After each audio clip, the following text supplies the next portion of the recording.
कल और परसों 2 दिन जम्मू कश्मीर विधानसभा चुनाव के लिए गया था।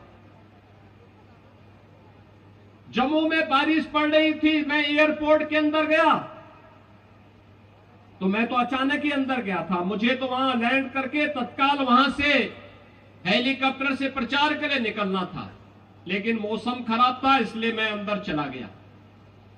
मैं अंदर जैसे ही गया तब तक एक सज्जन बोल रहे थे कि राम राम। उन्होंने वहां से आवाज आ रही थी कि साहब राम राम।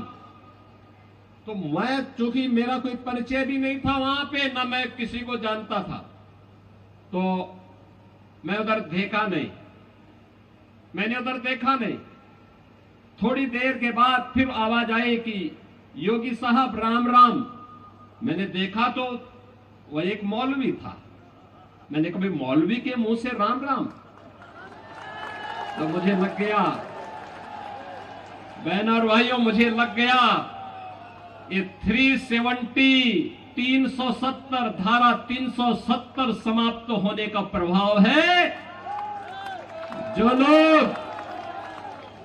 लोग भारत को कोसते थे, भारत की संप्रभुता को चुनौती देते थे,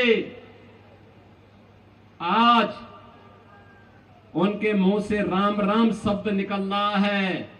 और याद रखना, भारत मजबूत होगा, भाजपा मजबूत होगी, एक दिन हरे रामा हरे कृष्णा गाते हुए भारत की सड़कों पर दिखाई देंगे।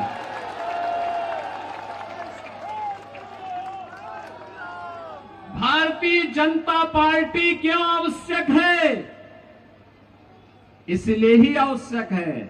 कांग्रेस की सरकार भी कहती थी कि देश के संसाधनों पर केवल मुसलमानों का अधिकार है।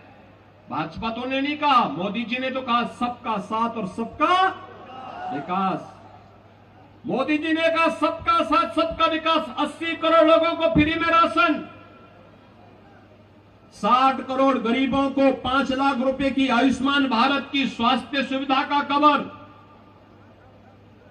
12 करोड़ गरीबों को 12 करोड़ गरीबों के घर में शौचालय का निर्माण, 12 करोड़ किसानों को किसान सम्मान निधि का लाभ, 4 करोड़ गरीबों के घर में आवास, 10 करोड़ गरीबों के घर में उज्ज्वला योजना का कनेक्शन।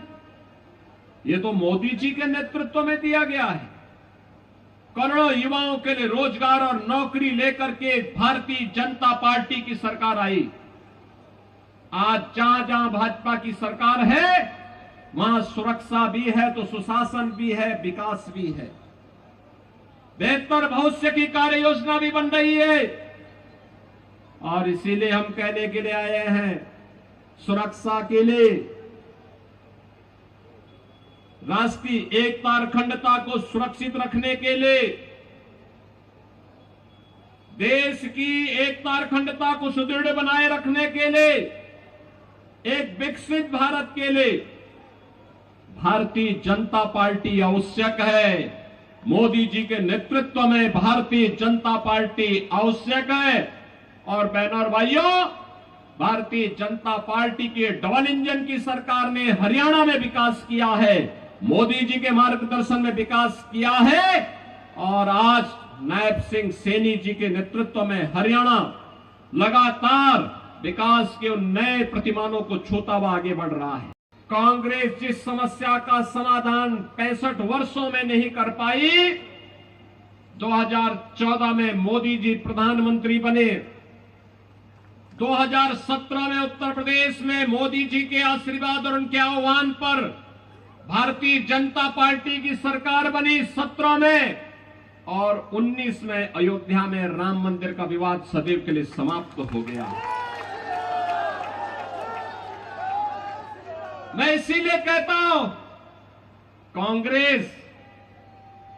कांग्रेस ये समस्या का नाम है। देश की जितनी भी समस्या हैं, ये सब कांग्रेस ने दी है। देश के विभाजन की त्रासदी हो, देश के बंटवारे की त्रासदी हो, देश को जाति के नाम पर, क्षेत्र के नाम पर, भाषा के नाम पर कमजोर करने की ये कुत्सित चेष्टा रही हो, देश को आतंकवाद, नक्सलवाद और उग्रवाद और अराजकता की भट्टी में धकेलने का कार्य रहा हो, देश में भ्रष्टाचार, परिवारवाद और भाई भतीजेवाद की दुष्प्रवृत्ति को फैलाने का रहा हो, ये सभी कांग्रेस की देन है। कांग्रेस देश की समस्या का नाम है और दूसरी ओर भारतीय जनता पार्टी समाधान है, समाधान।